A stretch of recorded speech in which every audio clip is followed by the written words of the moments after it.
This holiday, discover meaningful gifts for everyone on your list at Kay. Not sure where to start? Our jewelry experts are here to help you find or create the perfect gift, in-store or online. Book your appointment today and unwrap love this season, only at Kay. ¿Hablas español? Sprichst du Deutsch? Kan du norsk? If you used Babbel, you would. Babbel's conversation-based techniques teaches you useful words and phrases to get you speaking quickly about the things you actually talk about in the real world, with lessons handcrafted by over 200 language experts and voiced by real native speakers. Babbel is like having a private tutor in your pocket. Start speaking with Babbel today. Get up to 55% off your Babbel subscription right now at babbel.com/Spotify, spelled BABBEL.com/Spotify. Rules and restrictions may apply. This episode is brought to you by Progressive Commercial Insurance. Business owners, meet Progressive Insurance. They make it easy to get discounts on commercial auto insurance and find coverages to grow with your business. Quote in as little as 8 minutes at progressivecommercial.com. Progressive Casualty Insurance Company. Coverage provided and serviced by affiliated and third-party insurers. Discounts and coverage selections not available in all states or situations.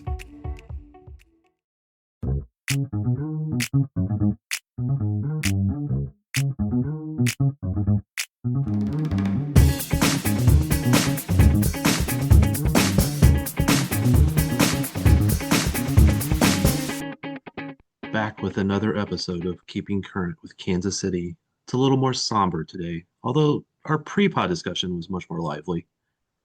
The Current are out. They lost first round of the playoffs.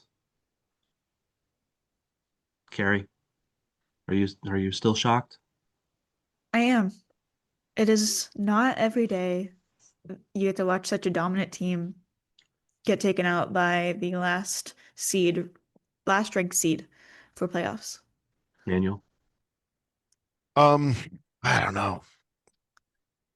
I'm pretty surprised, but at the same time, looking back at it, maybe we shouldn't have been. I think if we had known the extent and the amount of injuries the last time we potted, I don't think we would be as surprised. Yeah. Temwa out, Michelle Cooper out, half of Bia strained and sprained. Mm-hmm. And others certainly carrying stuff. Welcome to this time of year. Oh, yeah. Others are carrying stuff, but not made to the level of those three, obviously. Yeah. Well, I mean, there's season-ending injuries and whatnot, so forth, but still. Yeah. As actually, after he said Bia had a MCL strain, Mm-hmm. some kind of vein, I was surprised she actually played. Yeah. She didn't do too bad. Yeah. All right. So is this game the loss? It was a 2-1 loss. It was pretty well hard fought, although Gotham had the better of the play for a good chunk of it, but that is not actually that unusual for the Current. Like, one team would be dominant in possession. Current would still beat them 2-0 a lot. Yeah. But it took a late regular or extra time goal to tie it up just to send it into the real extra time. Yeah. Do you think this is more of a injury thing, a systemic thing, or just bad luck because of the injuries? I mean, I don't know. If you look at the last 3 games, including this one that we had a loss to Houston. We had a come from behind that we did not look very good in until the 60th minute. And then this game, which we did not really look good at all. And so with that, it's kind of making me wonder if, you can have all these what ifs, but did the Current peak too early? Daniel? Yeah, I kind of look at, I think to your question, I think it's probably more the first two. And I say systemic thing because they had a very good system in place with Temwa and Michelle. And I think Vlatko tried to maybe plug and play too much. I think he made the mention of this multiple times, just kind of in referring to the third matchup against Gotham, and that there's only so much you can change about your system, and the Current have been one way all year, for the most part, because a lot of their injuries and absences prior never forced them to truly change the system. Right. And I think they never had to. They never had to face that kind of adversity, um, of not having Michelle Cooper. They are their facilitator, the person who they run their offense through, to be honest. Um, and they didn't have Temwa to be there as the danger threat, and then and they're both ways in their two-way ability. And you asked Dabinia to be out there on the left, which she didn't really do at all. And you had Nichelle Prince trying to play Michelle Cooper, and she just can't. That's not who she is. She was late to trigger the press or late to time the press multiple times, which then delays how everything else shifts in front of them. You hear the defenders talk about how easy the forwards make it for them to read the game and to set things up. And Gotham and Rose Lavelle specifically were with some of their actions, was really able to disrupt things for the back line in the midfield at times, more so than they had in the previous games, mainly because the press wasn't timed. They were breaking the midfield line, and the midfield is scrambling back, to try and cover ground and help plug up the holes that usually they're kind of already in place when that ball, gets into the defensive third. And so it led to Current scramble defending and not being able to clear the ball very well. Lowe in the post game said to the Wind, whoever had the Wind had the advantage. I thought the Current did a terrible job when they had the Wind, of trying to use it to their advantage. And when they were against the Wind, they kept playing the ball through the air, knowing what was going to happen, instead of putting it on the ground and trying to go that way. So they didn't change up who they were in any way, shape, or form, which I think in one vein is admirable, and another way is maybe a bad decision by Vlatko. Don't think it should take away, from who he was as a coach, who he is as a coach. Sometimes coaches just get it wrong on the day. Yep. Juan Carlos Amaros got it wrong twice against the Current this year. Finally did in the game that mattered the most. Vlatko got it right 26, almost arguably, really, if you look back at some of those losses, maybe you could say 24 to 25 times out of 26 games, for the most part, with how they went about things. But I just looking at how that game played out and some of the weak spots, I just don't know that they were set up in the right way to win that game. Um, and I think that they paid for trying to be too true to the system with a group of players that probably could not carry out the system in the way that it had been so effective, especially against a team that was the caliber of Gotham, somehow sitting in the eighth seed because they're the most up and down team in the league. Yeah. The Gotham was definitely better than an eighth seed, typically. I want to compare a little bit to Peter Vermees at his best and at his worst. Because I used to say that like one of the strengths for Sporting KC was that they played essentially the same system. Yes, Peter tweaked things here and there and different triggers for different things, but they played very much the same type of game every game. And the strength was that every player knew where everybody else was going to be. If you took out a right winger, that the next right winger in was going to be where the other one would have been. They knew all those things. They were going to do these same things. The weakness was everybody else knew exactly what they were going to do too. And when you didn't have enough quality players, other teams started beating them, and that began the downfall of Sporting KC. I kind of feel like Blanco's a little bit in the same way. He played a system, they played a system, and they did it really, really well. And they could plug and play a couple parts, but when it took too many of those parts, so they weren't all firing on full cylinders, they couldn't get the job done. Fair And analogy? yeah, I mean, and we saw that last year with the playoffs as well. Tem was injured or had to come out early, and we just kind of got nailed by um, Orlando last year, and that was kind of well, yes, we can have all these different players that can score, but is the strategy really just shoot the ball down there, get Michelle or Tema on it. It's a good strategy when you have that speed. I mean, you can see him trying the same thing quite often when Timo's not in there and the ball's being played 15 feet, 20 feet, 30 feet, whatever, too far ahead of them, and they can't catch up to it and create as much.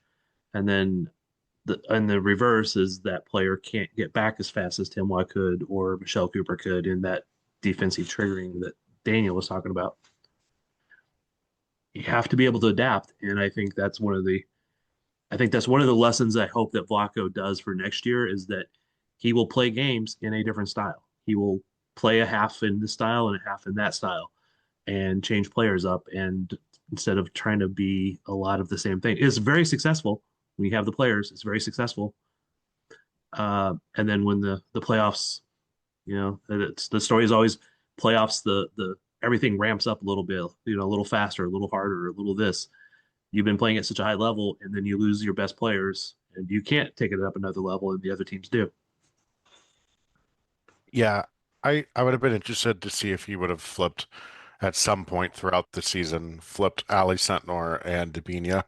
Um, Yeah, I I just think I think they Ali Sentnor wants to get the ball and dribble at players and shoot. That's a winger, not a 10. And Debinha's best spot has been, as of late, has been at the 10. And I wish we could have seen that a little bit more because I think that, like looking at it, there were so many times where Debinha was cutting inside because she wanted to be in the middle of the field and wanted to be in the spots that she's really good in, yeah, and it actually clogged. Like there was one that was a surefire goal if Sentnor he's able to have the shot not get blocked, but like Debinha literally dragged Emily Sonnet, like she ran past Sentnor as Sentnor's shooting, and Emily Sonnet is following Debinha, marking Debinha the whole time, and Sentnor hits the ball straight into Emily Sonnet in the second half. Game still 0-0. That's an opportunity to be up 1-0 like that. And there were multiple moments like that where they're kind of in the same spots, in the same spaces.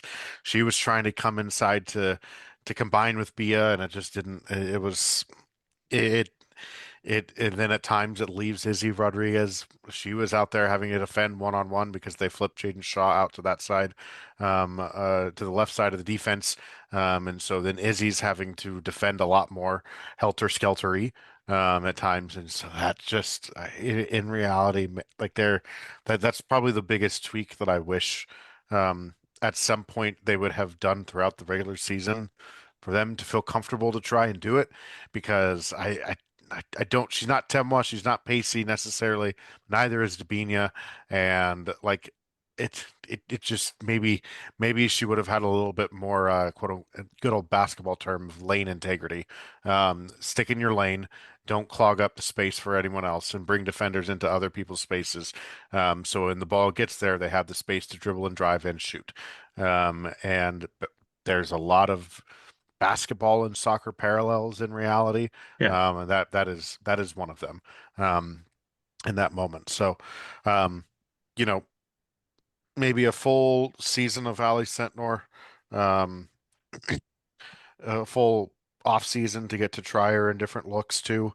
Preseason will bring that about. But like you said, I hope this team becomes more versatile. In that way, I'm going to leave my thought on this. Just one last quick one here. I was hearing, as a Manchester United fan, everyone talks about Ruben Amorim, the coach for the men's team, and his system, and he talked at length about his system and thing, and he talked about the fact that, well, why don't you play a 4-2-3-1? Why don't you play something more different?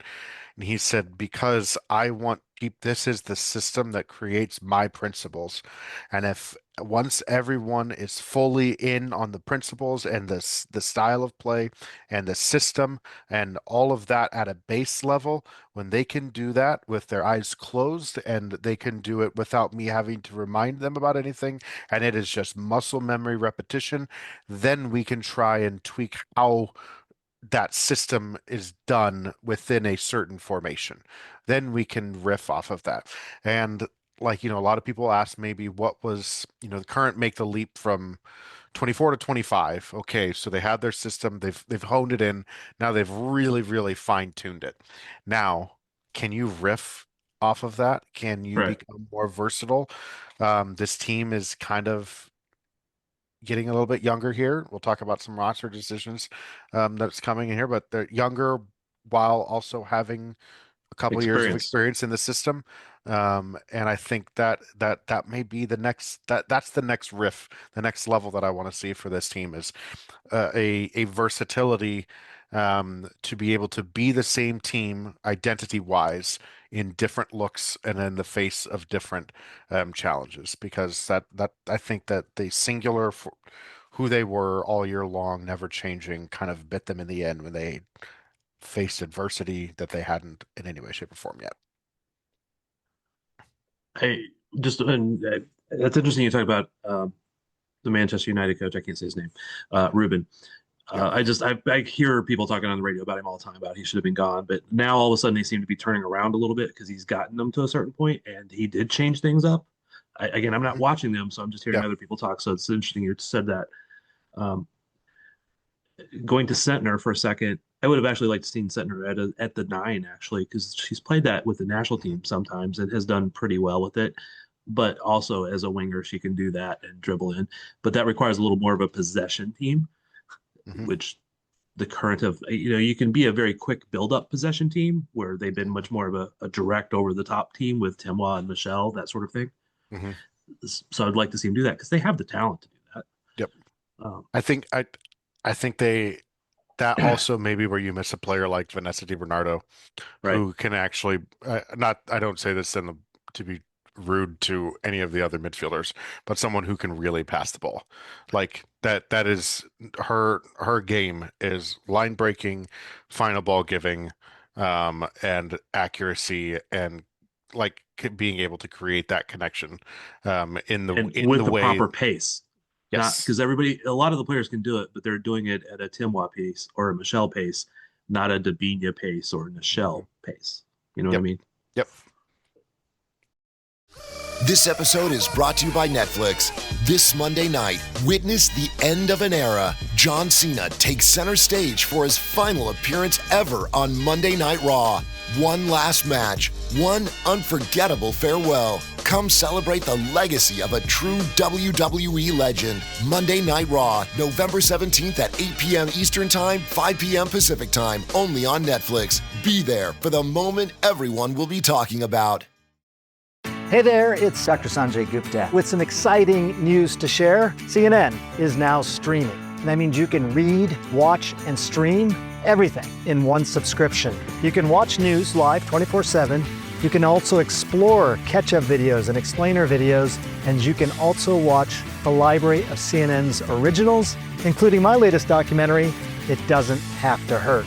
Just go to cnn.com/all access. Adobe Acrobat Studio, so brand new. Show me all the things PDFs can do. Do your work with ease and speed. PDF Spaces is all you need. Do hours of research in an instant with key insights from an AI assistant. Pick a template with a click. Now your prezzo looks super slick. Close that deal? Yeah, you won. Do that, doing that, did that, done. Now you can do that with Acrobat. Now you can do that with the all-new Acrobat. It's time to do your best work with the all-new Adobe Acrobat Studio. This podcast is brought to you by Carvana. Carvana lets you buy your next car on your terms. Explore a massive inventory online, filter for what matters, and find your perfect match. Then choose delivery to your home or pick it up at one of Carvana's iconic car vending machines. Every car also comes with a 7-day money-back guarantee, so you can make sure it's the right fit. Buy your car on Carvana. Delivery or pickup fees may apply. Limitations and exclusions may apply. See our 7-day return policy at Carvana.com. Carvana. What do you think, Carrie? Yeah, also DiBernardo, I was trying to figure out what her interceptions was for this season, at least up until halfway break, because I think she's also just so needed in that middle to get those interceptions that will, She's she was an a very integral smart player. part, yes, integral part of the defense still. for this season. Yeah. And, being able to again break those lines.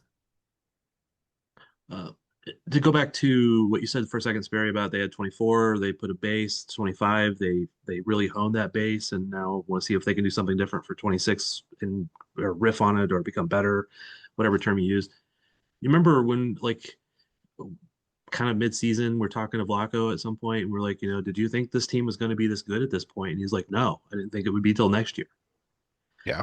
He anticipated that, he kind of had it planned out that this was like a 3-year plan to be an NWSL champion, and now they were in spot to be able to do it twice that fast. Yeah. Obviously they lost in the second round of the playoffs last year, but they were a top team. This year they were, Shield winners, and they go out early. I'm not saying that that's according to plan or anything, but that's part of what Vlaco had said about he thought that by next year they would be good. Well, and there's these layers, different layers, these levels of evolutions that teams go through, and they've been willing to go young in certain spots to kind of create that. Here's where we're going. And this is going to start to be the foundation for it. So, yeah, for sure. All coaches have multi-year plans in some way, shape, or form, and it's great when you can hit on them early. But I understand what you're saying here, and that a lot of he said that to us. He said that, I believe, in one of the broadcast calls too, which kind of prompted my curiosity about that subject initially, was that like this team is way ahead of where they thought they were going to be into this project, and that can be a good thing and a bad thing. So it can. All right, going to the game, I know we were trying to come up with what we were going to talk about, and one of the things was ratings. I don't know how we do that exactly, because 1 out of 10, 1 out of 10, 1 out of 5, or something like that. But what I was kind of thinking about was maybe look at the players and see how we could do a kind of a rating of above expected, or below expected, what we thought from this game, because we've got a base of what they should have been, what they should have been able to do. Yep. That makes sense. We don't have to give a specific number, so it's not a oh, this player got a 5 and this player got a 3 or something like that. It's from what we expected them, because if they played the way we expected them to, they probably get a win, or they stand a little better chance. I mean, they still stood a pretty good chance as it was. I mean, it took a last second goal in order to, it almost was like Lorena was playing for penalties at one point. Yeah. It's like, stop slowing the ball down. Excited. Well, she's good at them. Yeah, she is. I was hoping. I was really hoping just to get some Lorena saves. I was because I was shooting from the other end of where the penalties would have been. So I literally would start grabbing my stuff and getting ready to move to the other end when that goal went in. And I was like, shit. So Yep. All right, so just let's run down. How did Lorena do? Above, as expected, or below? As expected. I'm gonna just say a hair below. I don't love her positioning on Jaden Shaw's goal. I think she's too tight to the near post, and it doesn't get down to a ball that was not the greatest placed. Yeah, I thought she was a little below normal. It was a good shot, but yes, that's kind of where I land. Haley Mace. As expected. I thought she was strong, solid. I agree. Yeah, I'll go with that. And I thought she did really, really well, but she stepped into center back when E-ball went down too. Very true. And I actually like that he made that move instead of bringing in Gabrielle Robinson at that point. Yeah. E-ball, how did she do in her time? As expected for me. I agree. Kayla Sharples. Like a hairline below. Like I don't think they were bad necessarily. I just think that the blame's gonna be on, the center backs. And in that moment, on the first goal, I'm is where I'm gonna say below average, Yep. for the game because it's a gamble she didn't normally take. I Or if she took, she made it. It just reminded me too much of the the play with um Banda last year Yeah. in the semifinal. There's something to be said for her ability to do what she does in that moment. But you can't be late, otherwise you get turned and burned. And there have been many times this year where we've seen her let that forward take the touch and then crunch and come through and win the ball there. And I would have liked to have seen that. But in those two moments that I look at, like maybe some of the two moments period that she put a foot wrong in a KC Current jersey, but they're incredibly costly. And the gamble in that moment. I respect for sticking true to who she is, but she came up short in that one, so I'm going to say slightly below. You pretty much said what I was going to say, and was that yes, she's made a handful of mistakes in the entire time with the Current, and two of them were very costly in playoffs. Not saying the loss is not on her by any means, but she made two key mistakes in two playoff games. Yeah. Izzy, As expected. I think I can go a little bit more into it whenever we get to Setner ooh, for Izzy. I'll say I'll say a little below. I'll say as expected. I'll go with Carrie on that one. Okay. Across the midfield, Claire. Below. I think that Frau Gotham ran through our midfield as much as they did. I still feel like she's very easy to lose the ball, at least in the first half. Um, yeah. I'll say below. She made a lot of mistakes, yet turned around her game significantly from like the 80th minute on and was phenomenal through extra time. So it's kind of hard because I think I thought for a while she was having one of the worst games I've seen her play in the current uniform, and then she was the best player on the field for the Current through extra time.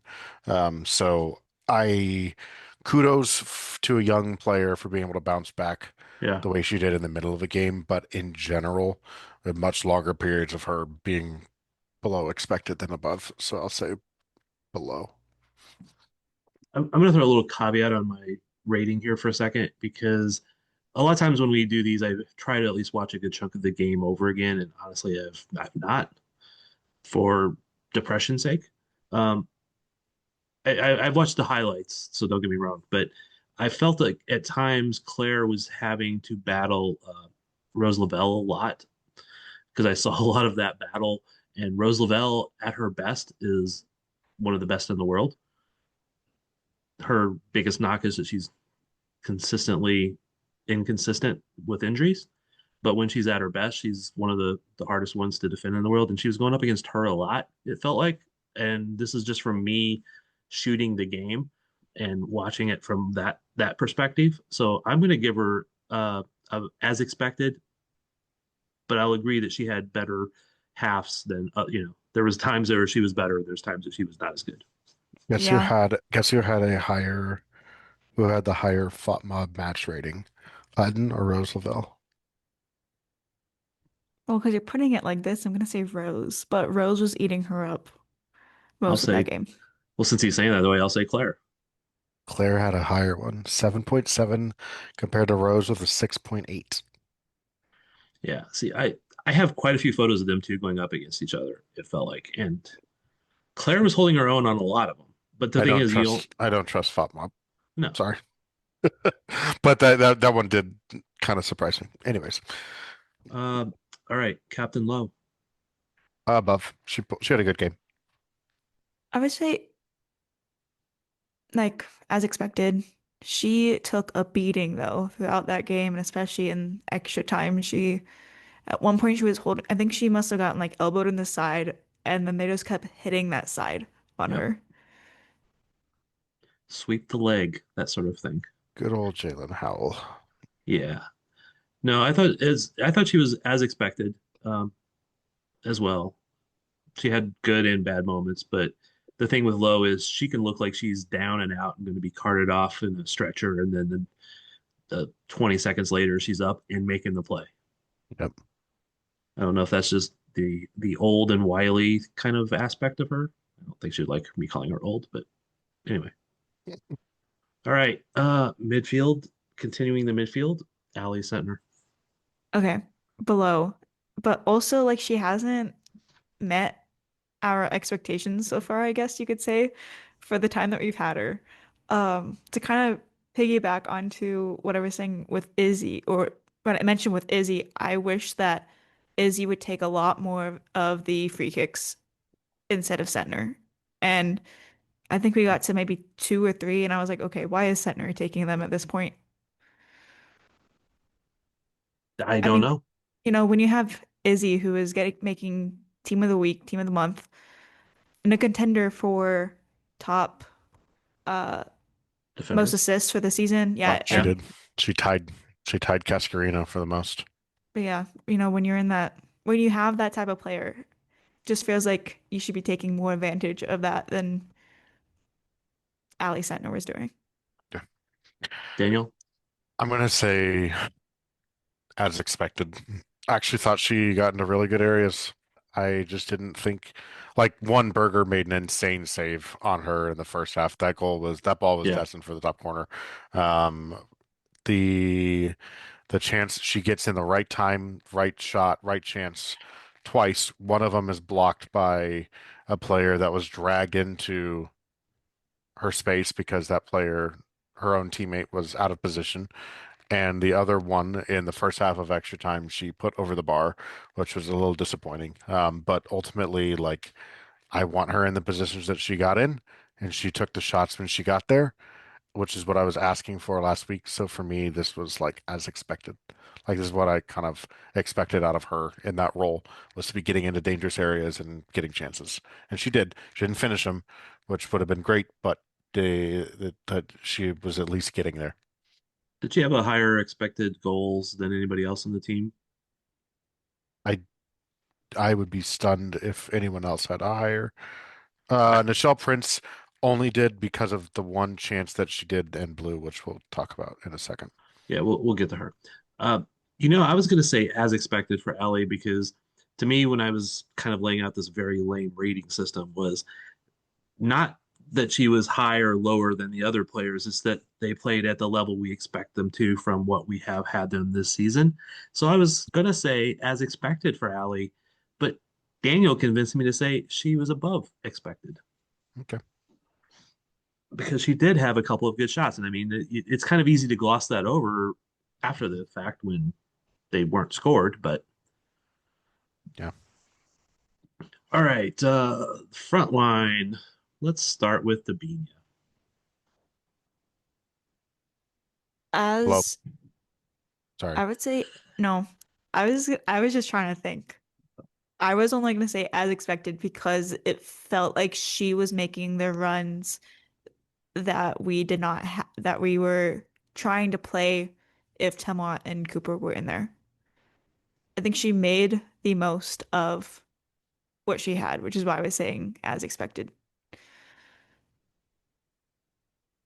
I'll But you say said below. below. Yeah. I I didn't think she found her teammates well. I didn't think she was in the right spots. I I and I think she at times maybe abandoned the spots that she needed to be in search of the game more so than was necessary. And as good as she is, as how do I say this? As good as she is, and as smart as she is, some of that being like trying to go find the game is okay, but there was also like a structural level that needed to stay in place that didn't, um, in that way, and that was that was down for me. I am going to go if you can have a complete one level of below and average or expected and above expected, I'm going to go just a tick below expected because I thought she did some good things, but there was some definite moments where she was not finding players and not making the right decisions. Yep. Bia. Knowing with her injury, With the with her injury in mind injury, above. with the injury above, yes. Um, but I would say probably average, maybe slightly below. I think that she played how she usually does. I wish that she would have tried to get a few more shots off, Yeah. but Sometimes you really wish like certain players would get the shots off that the other players are taking. You know, yeah. maybe you should have given that to Bia. No, anyway, I'll say as expected. Maybe impressed by her playing with a sprain strain MCL, and one of my kind of favorite moments is actually not until after the game, uh, when Wheeler scored that goal and they had the big pile up in the middle and all that stuff. And I'm just shooting. I'm not paying attention to really who's there. I'm just like trying to get shots of everything going on. And I look at the shots later and there's just like legs sticking straight up out of the middle of that pile at one point. And I'm like, who is this? So I had to go back through photos and figure it out. And it was Bia. She jumped into that middle of that pile and went like head first down into the middle of all those players at one point. So anyway, Nichelle Prince. I actually really liked her this game. Um, I see Sperry raising his eyebrows at me, besides, of course, that basically sitter. Okay. I just think that I've seen a lot of blame on her for yes, that was a bad shot. But also like it is what we've seen this season from her. Yeah. So, That's I'm gonna jump in before Daniel can like influence my decision here. I'm gonna say as is expected, but that expectation is I have not been that impressed with her this year. exactly. And she's had a couple of moments this year, and I was kind of hoping that she was getting better because which game was it? She just played a key role in well, got the goal actually, right? Yeah. So I was kind of hoping that was a little bit of a upswing. I didn't see it in this game as much, but she was the player I expected her to be, maybe even a touch better than what I expected her to be on average over the season. Daniel. I say below, not as much for the miss, more so for um Based on how she's played this season, you think she's below what she played this season? yeah, Interesting. I think like she I have seen her be more influential in a game and be better in terms of the press, the timing, all of that kind of stuff. I think what she was asked to do might have been beyond her capacity, and I think that is maybe unfairly like influences how she played in this game, right? And how I True. viewed it. Because I'm used to Michelle Cooper being in that spot and doing what she did. But ultimately, like she was late on the press multiple times. Either late to trigger or late to arrive. And the ball got into spots that was dangerous and difficult for her. And so I think for the same reasons I said Debinha was below because she abdicated some of her wide responsibilities in search of the game centrally. I think Prince was below because I expected maybe not Michelle Cooper level, but like there were things that she was just late on because she didn't recognize it. Yeah. And that was my frustration in there. So I say below I thought you expected. said expected for a minute ago. I thought you said expected. No, No, I said below. I said Okay. below. All right. Question. Are we throwing in the substitutes? Well, I was just going there. Okay. Uh, Haley Hopkins. Below. I liked Prince better in that game than I liked Haley Hopkins. I was actually thinking at one point that I wish they would have started Hopkins over Prince, and at one point towards the end of the game, I was not so sure that I wanted that, but Yeah, I'll go with below on this. I didn't think she had the best account of it. I also thought she got thrown on in a different, I don't know, just a different spot in the more game. desperation time. Yeah. Fair. I'll just go with as expected because she's typically been a late sub, and that's what her role is. And that's sometimes she contributes and sometimes she doesn't. Yeah. Okay. Ellie Wheeler. Above.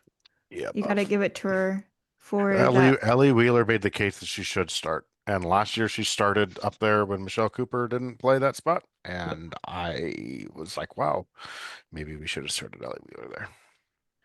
That and then also like she carried her fire into the extra time that was Yeah. needed that not all the other rest of the team had. Yep. Very true. I was a little disappointed in that. I thought after they would carry some momentum from that goal, but they did not really do that.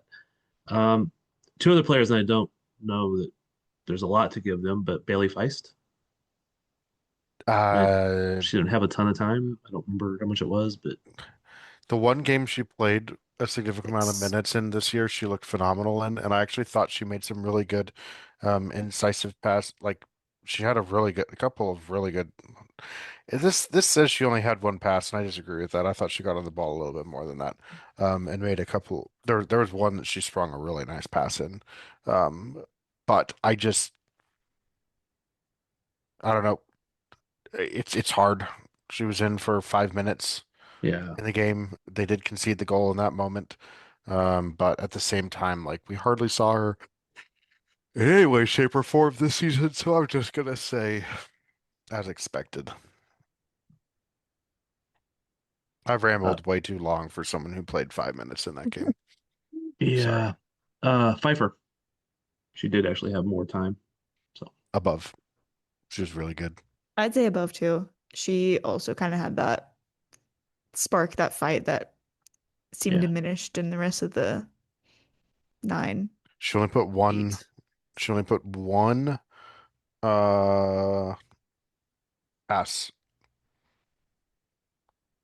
in it off target. Played Out of 35 minutes out of 8. So she went 7 of 8 in her passing. She only had 15 touches, so um, not bad. Accurate long ball. She made an interception, got a couple of touches in the opposition box, a couple of passes completed into the final third. I mean, she was working hard, so I liked what I saw. yeah, I'm a big fan of Pfeiffer. I'm gonna say as expected because I kind of expect her to do this. I have high expectations for her at this point, even though she hasn't had a lot of time this year. Mhm. And I will also say that I don't go above expectations because there was a couple moments where she got the ball and I thought she at a older age, at a little more wiser age, she would have been able to pick out a winger going down, and she did. She held on to the ball. She did not make the mistake of just playing a bad ball. And maybe she had, she has the better angle on it than I did, but I thought that there was moments she could have played that ball forward uh, with that urgency, but she turned it back and played it back to somebody else who then recycled it around. So that's my only criticism of what she did. And it's not a huge criticism. And it's, again, this is just what I remember, not rewatching the game. So if I am wrong, I apologize. Anybody else? Oh, well, let's just say Vlaco. Expected, above, or below? Below. Hello. Sorry, coach. Yep. Still got my vote for Coach of the Year, which we'll talk about in a second. Even with them not playing well, and again, this is like part of what it's always hard to look back at games you lost and things like that. But over this season, there have been games where they've been dominated by the other team in possession, and they still had better of the play as far as, more dangerous and things like this. And I don't have the XG in front of me, but they had more shots, but just by one of Gotham. They had more shots on target than Gotham. So it just came down to those shots didn't go in, and theirs did. 1.1 for the Current to 0.9 for Gotham. So not very far off. Nope. And honestly, I think both Lorena and the Gotham Keeper could have made saves that they did not make. Yeah. Because the Wheeler shot should have actually been saved. Oh, for sure. Oh, yeah.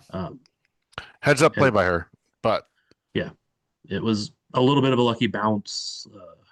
Again, looking at photos, I can see where the ball actually bounced off the turf and took the little weird bounce and stuff. You can see like the grass popping off the field and stuff like that. Yeah. So she got a touch on it and it still went in. So, all right. What is actually we talked for a while, so let's officially take a segment break and we'll be right back. Getting ready to step into your career era? Set yourself apart with Adobe Creative Cloud Pro for students. Hone your skills with apps like Photoshop, Illustrator, Premiere Pro, and more, powered with the latest in creative AI. Students save over 55% so you can build a portfolio you're proud of. Launch your future with Adobe Creative Cloud Pro for students. Visit adobe.com/students to learn more. REI Co-op presents a perfect outdoor moment with the perfect gift. Picture this. You're ripping with your favorite person. Bluebird skies, blower powder, and frankly, you're skiing like legends. So sick. Another lap? Thanks to REI's curation, from lid to sticks, you nailed the gift. No way. How'd you know? Does it get more perfect than that? Give without guessing. Shop in store or visit rei.com. We all love a legendary comeback, and Degree Original Cool Rush is back and better than ever. Cool Rush isn't just a scent, it's a movement, a fan favorite that delivers bold, fresh vibes and all-day sweat protection. Whether you're heading to the gym, the office, or just trying to stay fresh on a long day, Cool Rush has your back. So if you haven't tried it yet, head to your local Walmart or Target and grab Degree Cool Rush, the fan favorite scent from the world's #1 antiperspirant brand. Hi, I'm Jim. I'm not an actor, just a guy living with prostate cancer. My wife and I face each day head on. We asked my doctor about Xtandi enzalutamide. Xtandi 40 milligram tablets treats men with prostate cancer that has spread to other parts of the body and responds to a medical or surgical treatment to lower testosterone. Xtandi may cause serious side effects: seizure, a brain condition called PRESS, allergic reactions, heart disease that can lead to death, falls and bone fractures, swallowing problems, or choking that can lead to death. Stop Xtandi and get medical help at once if your face, tongue, lip, or throat start swelling. Tell your doctor at once if you faint, have a seizure, quickly worsening headache, decreased alertness, confusion, vision problems, chest pain or discomfort, or shortness of breath. Xtandi can cause harm to an unborn baby or miscarriage. Use birth control during and 3 months after Xtandi. Common side effects include muscle and joint pain, feeling unusually tired, hot flashes, constipation, less appetite, diarrhea, high blood pressure, bleeding, falls, fractures, and headache. Visit Xtandi.com to watch my story. 10, 9, 8, 7, 6, 5, 4, 3, 2, 1. All right. End of year awards. Is that what we're up for next? Yep. You have them in front of you, Daniel? Sure do. I'll let you read them. And you can tell us who you voted for, and we can tell you who we would have voted for. All right. So here's your finalists. So for MVP, I'm not going to tell you the sponsor of the award because they don't pay me to say shit. No, I never say those things when I put them in articles either. They don't pay me. Delphine Cascarino from San Diego was a finalist. She had a pretty good year. I think 8 or 9 goals and 6 led the league in assists, tied with Izzy Rodriguez. So a good season from her. Temo Chawinga, of course, we know 14 goals, 3 assists. Most goal contributions of any player in the league.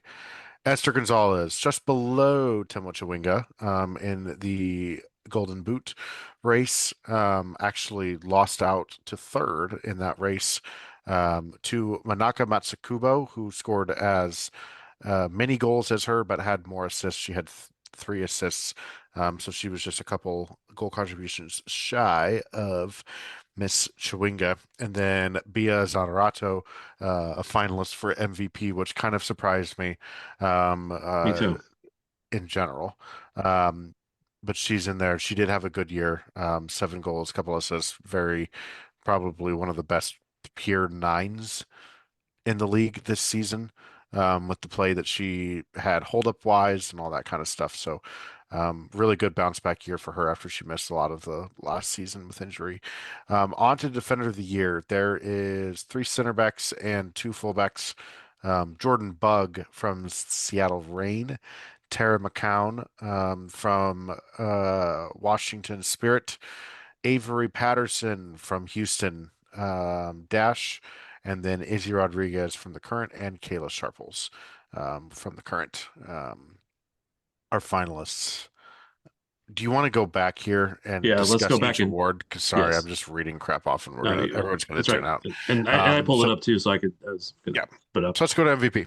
Most Back to valuable MVP. player presented by We Don't Give a Shit. You don't pay us money. Plus, I don't like you. Please pay us. All right. Carrie, who would you vote for? In the fan voting, I did Tema Chewinga. Daniel? Media vote went Tema Chewinga, and then I went with Manaka second and Esther third.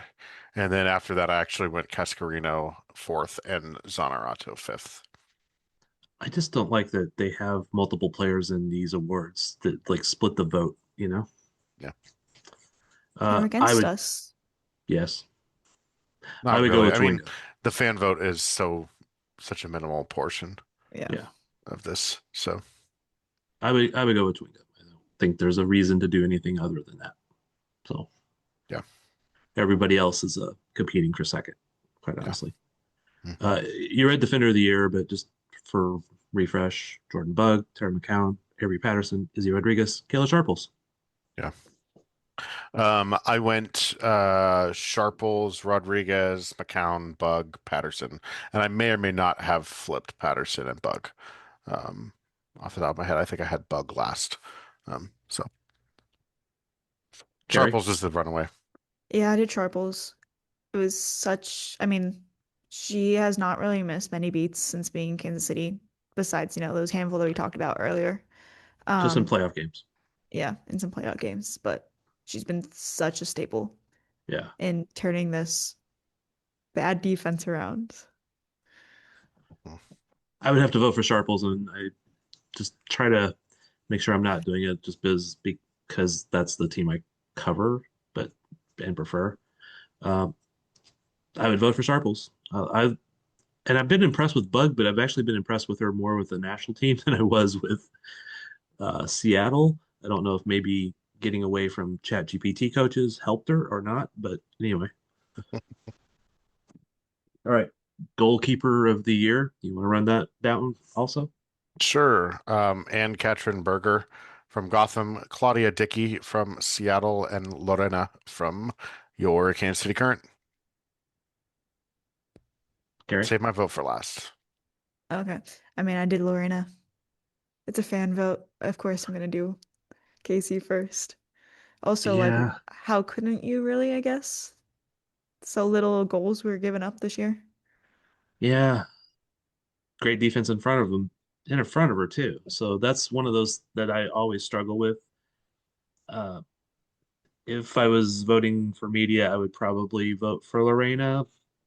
As a fan vote, I'm not totally sure. I would because I'd be again more rooting for her, but I would actually need to go. I would have to go look at stats a little bit more for them, just to do a little comparison. But obviously, Lorena, good candidate. Who'd you vote for, Dean? I went with Claudia Dickey first. I'm not surprised. I think Claudia Dickey single-handedly is probably one of the main reasons why Seattle made the playoffs. And I think Lorena, I think like so here's the actual numbers here when it comes to this whole the post shot expected goal kind of stuff, right? So Lorena was second in the league with +6 over the course of the year. So she likely saved the Current from conceding 6 goals more than they did. But she faced the lowest of any goalkeeper that made more than 20 that made all appearances for one. And two, she made out of any goalkeeper that had 20 appearances, she's well below it as well. So she only faced 18.2 expected goals. One of the goals that was scored against her was an own goal, so it doesn't count. Jordan Bugg doubled that nearly. Jordan Buggs was a positive, or sorry, Jordan Bugg. Claudia Dickey was a positive 11.9. They should have conceded 40 goals. They conceded 29. Okay. That's in this really freaking good. Sorry, they conceded 30 because they did have an own goal. But I mean that's ridiculously good from Claudia Dickey. So to me that if it was a little bit closer, I would have said, okay, the clean sheets, I'm going to give it to Lorena and all that kind of stuff. But to me, it's Claudia Dickey runaway. That's why I very much commented when I've because I have MLS votes. I just don't have the NWSL vote. I always look at a lot of the stats more on keepers than I think any of the other positions, because there's so much comes into play on how keepers play. They can lead the league in shutouts, but they didn't face shots, all these different things. So there's that's one I always look at. That's why I caveated that a little bit more than any of the others. Yeah. Midfielder of the year. Yes. Kenza Dali from San Diego, Dabinia from the Kansas City Current, Claire Hutton from the Kansas City Current, Minaka Matsukubo from North Carolina, and Olivia Moultrie from Portland Thorns. 2 of these players are not like the others. I am stunned that Taylor Flint and Sam Coffey are not on this list, because honestly, Taylor Flint would have got my vote for defender or for midfielder of the year, and I think Sam Coffey would have been second. I'm absolutely stunned that they're not on this list, and I don't know if that's the NWSL put these players in the wrong category or what. But good night, man. That one befuddles me. So, who'd you vote for? You went last time. Go first this time. I voted for Olivia Moultrie. I went Olivia, Dabinia, for the sake of a Kansas City Current vote in there. Hutton, Dali, and then Manaka, because Manaka's played mostly as a striker. I mean, Dabinia had her times playing as a striker. Manaka has been basically the false 9 for North Carolina for like 3-4 weeks this year. So it's ridiculous. Not 3-4 weeks, 3-4 months. So yeah, I don't get why they do this way either. Nope. Carrie? But the same people had Haley Mace as a midfielder halfway through this season, and when was the last time she played in the midfield? 2023. Okay, between the 2 KC players, I think I put Dabinia over Claire first.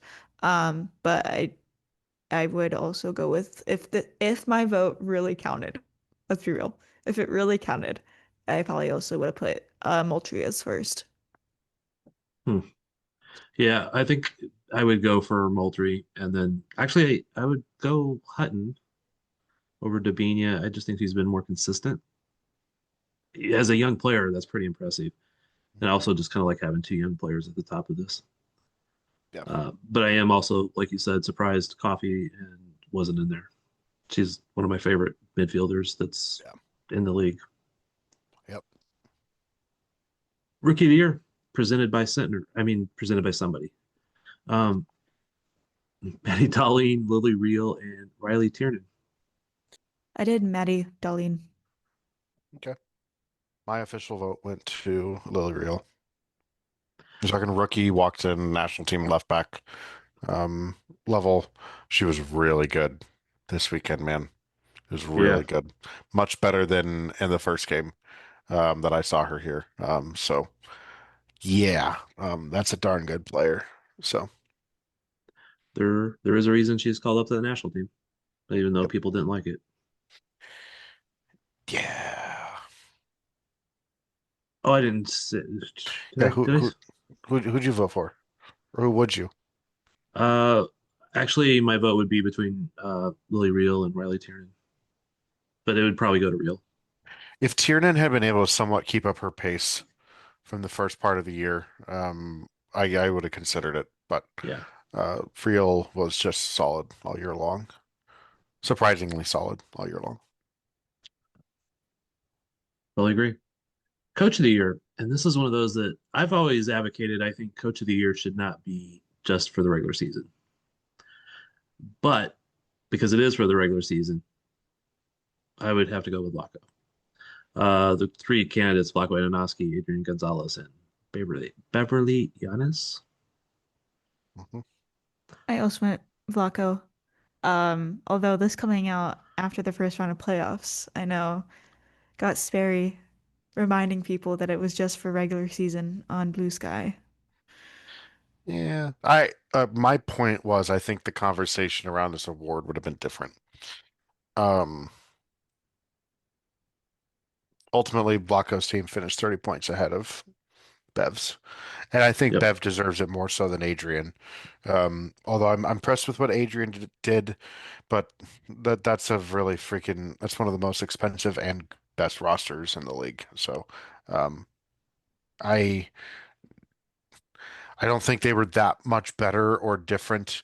All he did was just manage some insane injury crises that they were able to survive by having arguably the deepest roster in all of the NWSL. So, which I don't know how that works in the salary cap league. Congrats to them for figuring out how to maneuver that with all the players that they have. But for me, it's Vlaco and Bev a close second because I think for reasons on and off the field, with some of the difficulties Bev has gone through, not only this year, but in the past. Still have that team firing on all cylinders for some good portions of the year. They were the only team that got close to, outside of maybe Orlando for a little bit, they got close to matching like the heaters that the Current would go on for a multiple game stretch. They'd be able to knock off some really good opponents and have a couple of down games. But even like some of the players too, Emma Sears, really good. Janine Sonis had a really good year under her. Taylor Flint, holy cow, right? Like, uh, I just, she deserves a lot of credit. And I think if, I'll say this, if the Current hadn't run away with the league in the fashion that they did, I think I might have voted Bev. But I think something has to be said for how utterly and incredibly dominant this Kansas City Current team was all year long, and that was not just because of Temo Chawinga. It's because of the system that's been in place that is set by him. So you got the vote. Yeah. I think we talked about this last week. I don't think that it was ever published, but I'm pretty sure that Adrian Gonzalez is in there just because he was head coach and then was interim head coach and then is back to head coach. Or he started as an assistant. I think it was just a, hey, you got the job and you continued. Good job. Good job. Yeah, I actually I know Rob. I thought Rob Gale probably deserved a decent shout too, in my opinion. But Nah, he Sorry, looks creepy. you can't say Rob Gale, and I have to laugh every time I think about that man yelling. I have a guest appearance by my daughter. hello, Hey. who would you vote for? Talk louder. Coach of the year. Hello. Is that good? Who would you vote for? For who? Which one? Any of them. Coach of the year. Coach of the year. Who would you vote for? She can't hear you because I have my earbuds in. Blanco. Why? I mean, okay, I'm biased because I like him, but also I just feel like he's a good. I don't know. Put me on the spot. I feel like he is a good coach, though. I feel like he's gotten us to work together very cohesively as a team. And I don't know if we started out that way. So There you go. yeah. How about MVP? I personally would vote for Timwa because I'm again biased. I mean, All right, You there we you go. did what why? pretty much I everyone think else she's did. proved herself as to why, so I didn't want to throw the really hard ones on you that you don't know the players as well. thanks. All right, guest appearance by my daughter Shannon. So sorry for the weird the audio there. Anyway, That's okay. All right. oh, let's see. What do we got next after the awards? I think there was something else we had said. Oh, NWSL expansion. Yes, it was announced that Atlanta would be joining in presumably 2028. Yes. With another team. So we'll have one more expansion team coming in. Yeah, they said they're going to do the 18th team. But did they say for sure that it would be the same year? Yes. Yeah. Okay. That's a quote from the girl Jess Berman. Any guesses on any way too early guesses? I'm gonna Um, say Oh, go ahead. I'm gonna say Cincinnati. And I think that assuming Rose will still be playing, pushing her age there and still playing, she will. I know for a fact that she has something written into her contract that if a Cincinnati team becomes a thing, she gets transferred there, and I think that she will have her retirement into the sunset in Cincinnati. Okay. That's a good shout. Yeah, that is. Any if there was any interest in soccer in St. Louis, maybe they would do one. Yeah, I don't know if they care about women's sports over there. I don't want that yet. Oh, have We to could sell give them some Pfeiffer shots. for like 3 million. No, True. don't sell Pfeiffer. So the St. Louisian can dunk on their heads forever. I think that's a good shout. I'd be really interested though. I know Austin was um interested in it. They don't have a team in Dallas. Texas is a massive state and a massive soccer state. I could see I could see Austin having some interest in trying to um, kind of build out that western side of the league a bit, especially if Atlanta's coming in the East. So I could see a place like Austin. I could see, Colorado's already in the mix. They were the next like surefire one for me. Trying to think of any other like major markets that don't have a team. Like Dallas is probably the biggest one, and Dallas has their US Trinity. the Charlotte Trinity. kind of thing, but I don't know how feasible long term any of that is. So it'll be interesting to see. I don't know if Clark Hunt is focused in any way, shape, or form on trying to get an NWSL team in there right now. He's more worried about his retractable roof in Missouri. So, Yeah. I mean, like I said, I could see Austin. I remember there was some interest from, it sounds weird, but it was either Cleveland or Detroit as well, which is kind of interesting. Well, there's that Detroit team that was the grassroots team that came up. I can't think of their name right now. Detroit City, right? I'm not sure that that's right. I'm not saying it's wrong. I'm not just trying to remember, but there was a very grassroots thing, but I just don't think that is going to be successful in the modern NWSL. I mean, yeah, correct. It's not anymore. Right. Ooh, I would love for the Minnesota Aurora to That's the one I'm thinking of. Get Sorry. an actual Oh ownership. yes. I know they've been like seeking large partners to create that. And with the success of the Professional Women's Hockey League up there in Minnesota too, I could see that being a possibility. But yeah, that'll be interesting. Very, very, very interesting. The nice thing with Atlanta was that I was just saying I would love Minnesota. I'm been there once, only have great things to say about it. And the photography intern for Minnesota Aurora kind of grew up like across the street from me. Cool. Sweet. Nice thing with Atlanta that is owned by same owner for Atlanta United and the pointy ball team there, football team. So they got plenty of money. They'll have a great stadium. Well, they're gonna play at Benz, at the Mercedes-Benz, Yep. which is cool. But I also think what I thought was cool that he was saying was they are going to be standalone from Atlanta United. This is not just Atlanta United women. They will be Yeah. their own thing. Yeah. And I think it's cool to see that concept because a lot of times same owner just means same club because it's easier and cheaper. And this is Arthur Blank opening the checkbook for women's sports, which is pretty cool. Yeah. He has a very large checkbook and he doesn't mind opening it. Very large checkbook that gets opened regularly, and he Yeah. pulls multiple of them out of very deep pockets. Right. So yeah, I had not read that it would be a different team name and identity, but I think that's cool. But one thing I also hope is that they don't somehow try to cheap it out and use the same ticket people and some of that stuff, right? Because I've seen that happen in some other teams, and that always leads to issues.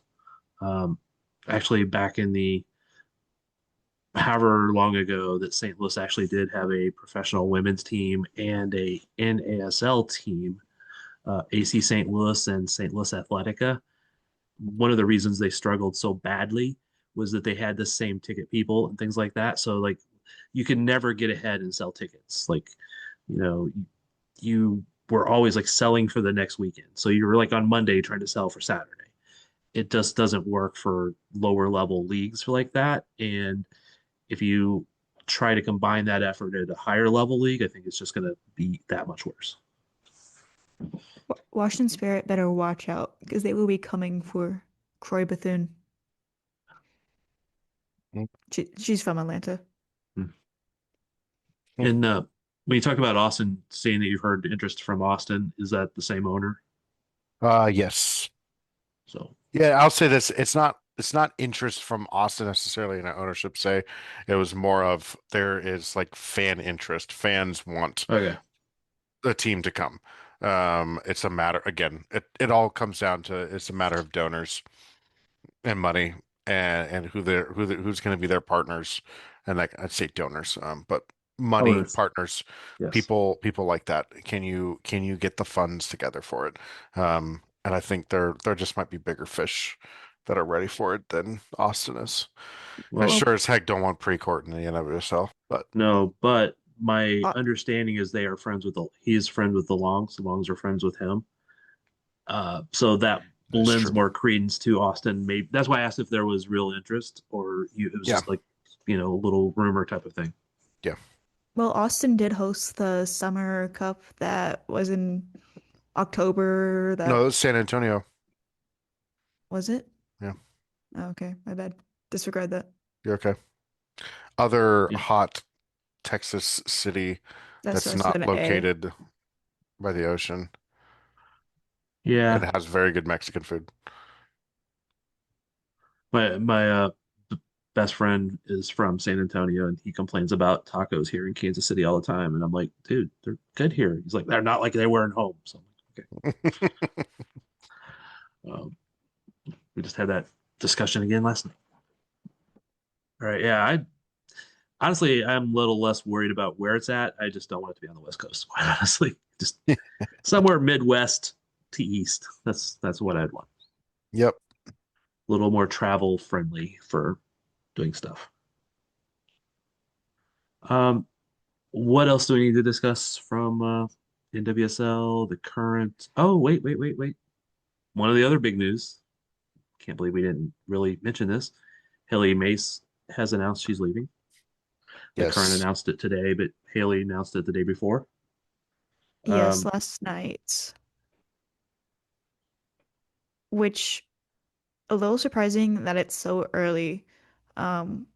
Which I don't know anything else outside of what she posted, but just like how it was like posted or just how it came about so early into um the off season now, like Yeah. literally days later, makes me think that maybe she's going to an expansion club and they want to announce it upcoming Hmm. days. So I know a lot of people have speculated that her partner is in Orlando, that maybe she'd go there. I have no idea. I don't really usually follow the player relationships on any of the leagues, but um, so I know that was some speculation. But one of the things I was told was it was a life choice, which kind of led to me, gave some credence to maybe it being more of a interest in being closer to the person they are close to. that, Yeah. or maybe she goes back to California now that they have teams. Let's pack up and move to California. Also notice this. I don't know if I ever saw this before. I saw it on her bio that she has part ownership in a team in Scotland. So is Hamilton and I think one other person. I think it is Yeah. like a pitch side coffee Thing. ownership as Really? well. Yeah. Yeah. It's interesting. And so I just wondered if like, I don't know. Her game is at such a high level. I would be stunned to see her go play for a random team in Scotland. But it also might be the most Haley Mace thing ever too. So, but I would expect her to stay Player within the coach. league. She could be the player coach. Yeah, I'd expect her to stay within the league though. Yeah. So it'll be interesting. Wherever she goes and for whatever reason she goes, she's been a fun player to watch. Amazing player, hmm winger, outside back, center back, whatever they wanted her to be. Fictitious midfielder, whatever. So Field. Her position was just field. Yeah, I mean yeah, she'll be missed. She's quite a good player. yeah, very good player. Could play a lot of positions.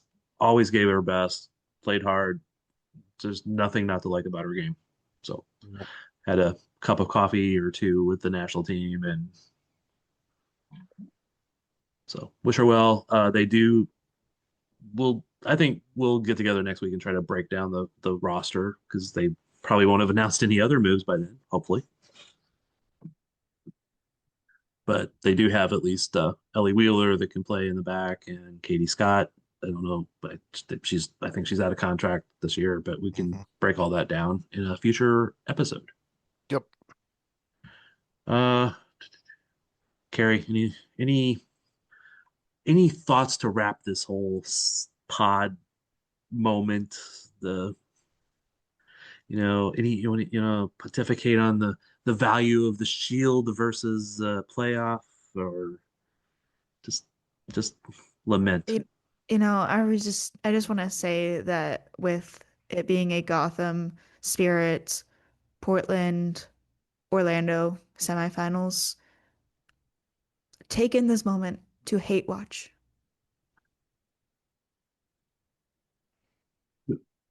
Who do you think will win? Is there anybody you can like say, okay, they're next, anything?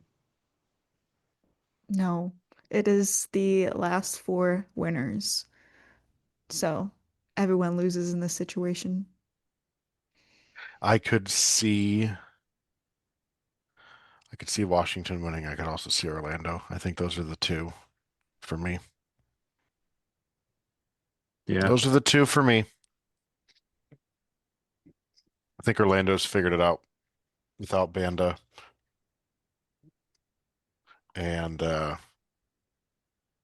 yeah. I think Orlando's the last one I want to win it though. All right. I think we have discussed enough. Well, you didn't want my thoughts. Sheesh, bro. Didn't want me to wrap it up. She was doing the fan view. You can't do the fan view. No, but I can say that this team is the 18-1 New England Patriots. The 73-9 Golden State Warriors. You know how every team now, in major sports outside of the NHL, I can't. I'm going to double check this real quick as I'm talking, but every single team right now, the best record in the regular season, I think, in history, did not win the. I'm looking at this right now. Playoffs. One did not win in the playoffs. The Seattle Mariners did not win their playoffs. The Boston Bruins, let's see. 2023 Stanley Cup. Who won? Vegas did. So, sorry that this took longer, but here you go. The Mariners in 2001, the 2007 Patriots, the 2025 Kansas City Current, the 2023 Boston Bruins, the 2016 Golden State Warriors. They're all in the same boat. Best regular season in league history, and no trophy to show for it. It's tough because no one, in the end, everyone outside of Kansas City is going to remember this is the year that someone else won the title. They won't care about the utter dominance that the Current went through. So, Kansas City fans embrace it, but it's tough. It's a narrative that you're going to have to battle outside of in the online world for the rest of the time. And you're going to have to really battle it next year because when it comes to the playoffs next year, because there's obviously a great chance they'll make the playoffs, but it will be a topic of conversation. Like, how do you not falter in the first round or second round of the playoffs? What do you need to do? And we'll ask the same players, and we just have a different mentality this year, and whatever. And it'll be that, but it'll be that long lasting until they win it, or until they don't make the playoffs and come back into it, because it's a little, resets the story. But the one difference between all those teams that you mentioned, pretty much, and the Current is it's soccer, and the Shield matters to people. You know what I mean? So it's like you have the best record in the NHL or baseball or football or hockey. Nobody really cares. You had a great record and you faltered. Soccer, the tradition is a Shield more so than playoffs. Although being an Americanized NWSL and MLS, the playoffs matter too. So I think that's the one difference. And I will try to keep it short now for Carrie because she's getting tired. She's tired of us talking, Daniel. It's fair. No, mine were short, and then Sperry was like, "Let me go," and so I thought his was gonna be short too. But it never is. Do you know Sperry? Do you know him? No, you're right. Why do you ever think he's going to have a short conversation? I don't know. I appreciate and respect Daniel a hell of a lot. Otherwise, I just would not I would not be doing this consistently with him and you, right? You're people that I like and respect and love to talk to. But to think that Daniel is going to say, "Hold on a moment, I have a point to make, but first let me research it." You think that's not going to happen at least once a pod? No, I'm not going to say anything for the rest of it. I think that just means that you agreed and accepted the premise. Oh, I've accepted my role. And for times like this, I'm glad we have a host. Oh, yes, I appreciate that too. What I really do appreciate, and I do thank you both for being on the pod this year and doing this, and we will do more and continue this and continue to grow and all that stuff, and hopefully make it a little bit better. And hopefully we have a lot of fun games to talk about next year, and there'll be moves in the off season, and we'll talk about all that, et cetera, et cetera, et cetera. But I do appreciate you both being on, and while I will give both of you crap, Daniel, more than you, Carrie, it's mostly out of love. Usually. We are out.